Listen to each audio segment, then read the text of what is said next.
I never believed a place could cling to a person. I never believed a building just wood, concrete, and nails could want something. But after everything that happened, after what I lived through, after what I still hear at night, I'm not sure what I believe anymore. All I know is that some houses don't stay where you leave them. Some houses follow you. When I moved into my new place last spring, I thought my life was finally turning around. I had spent years drifting through cheap apartments, noisy neighbors, and jobs that barely paid the rent. But this time was different. I was finally settling down, finally breathing. The house I rented was old, 93 years old, according to the listing, but it had character. Tall windows, dark wooden floors, a wraparound porch that creaked like it was exhaling when you stepped on it. I convinced myself the noises were charming, the imperfections were personality. I didn't know then that they were warnings. The first night I slept there, I woke up at exactly 2:03 a.m. because I felt someone gently tapping my shoulder, not shaking me, not grabbing, just tapping, soft, deliberate, and patient, like someone waiting for me to turn around. I jolted up in a cold sweat, heart slamming in my chest. My room was empty. The air felt heavy, thick, like the moment after someone leaves a room but their presence still clings to the air. I tried to calm myself. New house, old wood, brain playing tricks, I whispered, but my mind wasn't convinced. I stayed awake until sunrise, staring at the bedroom door, half expecting someone to walk in. The tapping came again the next night. Same time, same pressure, same unnatural calmness behind it. And the night after that, I stopped sleeping. I walked through the house at night like a ghost, checking corners, listening to the walls breathe. When I finally recorded myself sleeping, I wish I never had. At 2:03 a.m., the microphone captured 3 taps, sharp, precise, and then a whisper. A woman's voice, too soft to fully understand, too close to ignore. I sent the audio to my friend Marcus. He was the skeptical type, always rational, always blunt. He replied with, "Bro, that's someone in your room." I wanted to laugh. I wanted to pretend it was a joke. But the fear in his voice when he called me right after, I've never heard that from him before. "Get out of that house," he told me.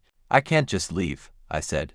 "Then I'm coming over. Tonight." Marcus stayed the night, sitting beside me in the dark. At 2:03, we both held our breath. The tapping came again, 3 soft taps on my shoulder. Only this time it wasn't on me. It was on Marcus. He froze, slowly turned his head. Nothing was there. We left the house that night in silence. The next day, I contacted the landlord. She didn't answer. I sent emails. Nothing. So I drove to her office. It was closed, locked, windows covered. Neighbors said the same thing. She hasn't been here for months. My stomach twisted. The lease papers had her name, her signature, her phone number, but suddenly it felt like none of it was real. Like I had rented a house from someone who didn't exist. The typing escalated. It spread through the house. Sometimes it came from inside the walls. Sometimes from under the floorboards. Once, while showering, I heard tapping on the other side of the mirror. One night, I decided I'd had enough. I was going to pack my things, break the lease, and leave. I didn't care about consequences, but as I was packing, I heard something new. Not tapping, not whispering, crying. Soft, muffled, heartbreaking crying coming from the basement.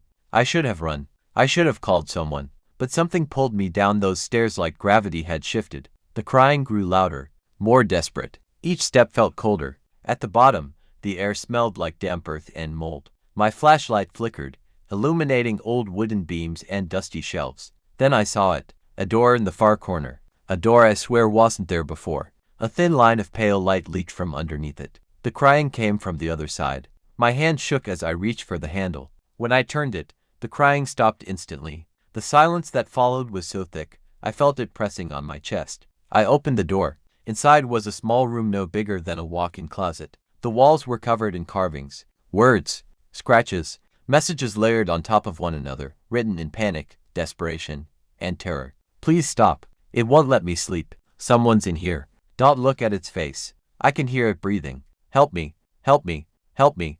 And then I saw the last set of carvings, fresh, shallow, but unmistakably recent. "It follows the one who listens." That's when the door slammed shut behind me. I spun around, grabbing the handle, pulling with everything I had. The door wouldn't move.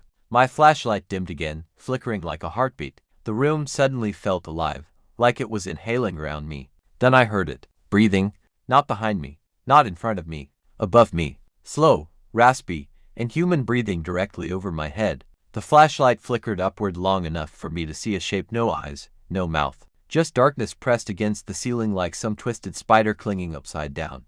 I don't remember how I escaped. I truly don't. One moment I was in that room, and the next I was outside, running barefoot down the street, screaming for help. Marcus found me around 3 a.m., shaking uncontrollably on the sidewalk. He let me stay with him while I tried to make sense of everything. But 2 nights later, while sleeping on his couch, I woke up to the sound of tapping. Not on my shoulder this time. This time it came from inside his walls. Marcus heard it too. His face turned pale as he whispered, "Dude, you brought it here." That was when I realized the truth. The house wasn't haunted. The house itself was the haunting. It didn't trap people inside its walls. It attached itself to them. Wherever I went, it followed, from Marcus' place to hotels to my car.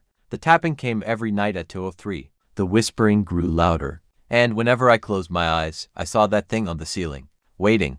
I moved states. I changed numbers. I rented different rooms, slept in different places, old, new, crowded, isolated. It didn't matter. The tapping always found me. 3 taps. Soft. Patient. Like it enjoyed the routine. Last month, the landlord, the woman from the lease, finally called me back. Her voice was shaky, broken. She told me the house had been demolished 10 years ago after the last tenant vanished. "There is no property," she whispered. "There hasn't been for a decade." "But I lived there," I said. "No," she replied. "It lived with you." Before I could ask anything else, the call ended abruptly. Since then, the tapping has gotten stronger, closer. I don't sleep anymore. I barely eat. When I'm alone, I feel something standing behind me. When I shower, I feel breath on my neck. When I drive, I see a silhouette in my mirror that vanishes when I turn around. And last night the tapping didn't come from the wall. It came from under my bed. 3 slow, deliberate taps, right below where I slept. I don't know how much time I have left.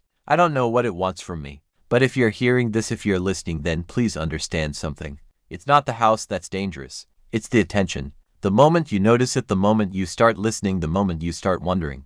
If the tapping is real, that's when it finds you. Because it doesn't need walls. It doesn't need doors. It doesn't need a place to live. It only needs one thing. Someone who believes in it. And now that you've heard my story, I pray you don't hear tapping tonight.